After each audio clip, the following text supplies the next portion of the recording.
We don't skip. Biyernes Santong Panalangin. Sa ngalan ng Ama, ng Anak at ng Espiritu Santo. Amen.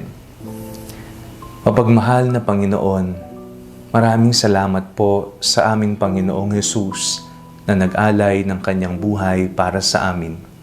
Kami na hindi karapat-dapat iligtas, kami na hindi karapat-dapat kaawaan, kami na hindi karapat-dapat mahalin, ay minarapat niyang iligtas, tubusin, mahalin at kaawaan.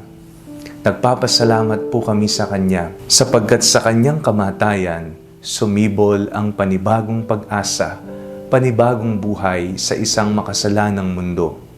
Dakila ang iyong pagmamahal, Ama, at ito'y nakita namin sa iyong anak na naparito, hindi para paglingkuran, kundi para maglingkod sa amin at ang ialay ang kanyang buhay para sa kanyang mga kaibigan.